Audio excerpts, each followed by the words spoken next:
A special thank you to each of our subscribers who make this channel possible. Here's today's story.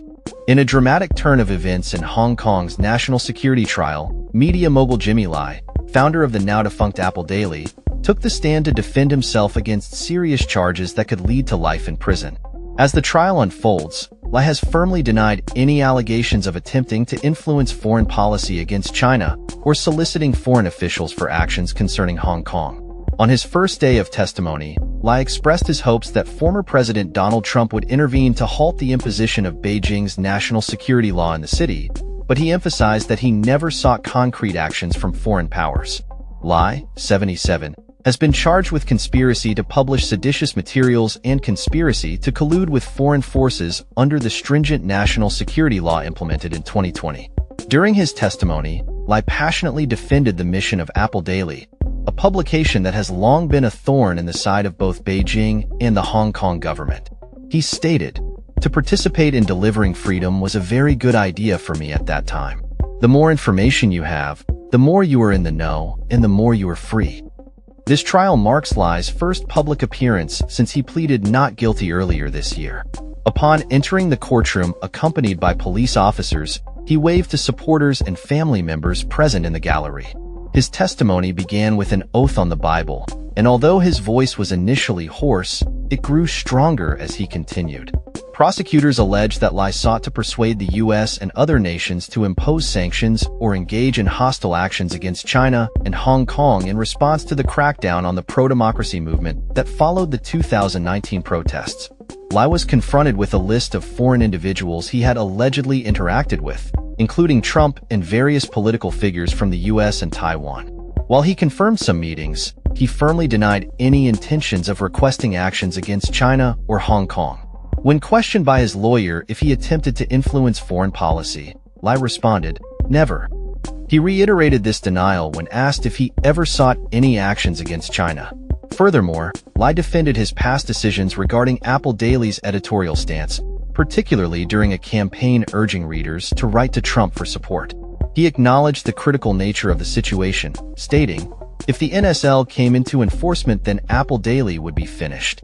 Lai expressed that he had hoped Trump would intervene to prevent the enforcement of the national security law, saying, "I was hoping that Trump would stop the NSL, maybe by asking China not to do it, a call to China, a call to Xi Jinping, whatever."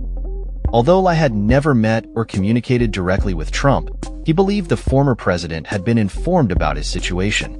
He recounted meeting high-ranking officials such as Vice President Mike Pence and Secretary of State Mike Pompeo in Washington, D.C., but maintained that he did not ask them for any specific actions. Lai described his relationship with Tsai Ing-wen, Taiwan's former president, as one of friendship, emphasizing that their discussions were more about public relations than substantive political negotiations. In a poignant moment, Lai reflected on his motivations for supporting Taiwan, stating, "Taiwan is the only democracy of Chinese people, for the whole history of Chinese people." The prosecution's case against Lai hinges on various media appearances and over 160 articles published in Apple Daily that supported the 2019 pro-democracy protests and criticized Beijing's leadership. Lai's political awakening, he revealed, began after the Tiananmen Square massacre in 1989, leading him to use his wealth to establish a media outlet that would champion the values of freedom and democracy. He dismissed the notion of advocating for Hong Kong's independence as a reality too crazy to think about and prohibited discussions on the matter within his newspaper. Lai's trial has drawn considerable international attention, with human rights organizations and Western governments calling for his release.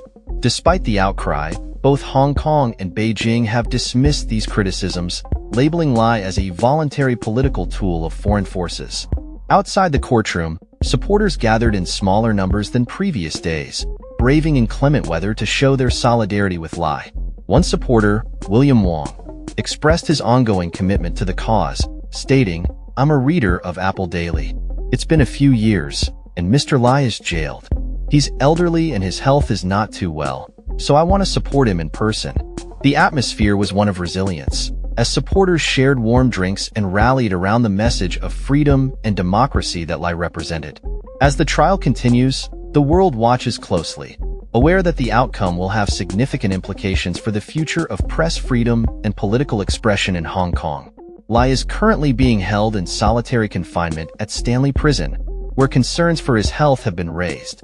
The Committee to Protect Journalists has stated that Lai's treatment reflects a broader decline in democratic norms in Hong Kong.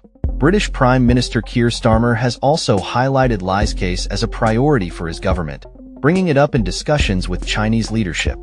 As the trial unfolds, Lai's testimony is expected to last several weeks, and it remains a critical moment in the ongoing struggle for democracy in Hong Kong. That's all for this story. We upload videos every day covering many different subjects, so hit that subscribe button to stay informed. Thanks for watching.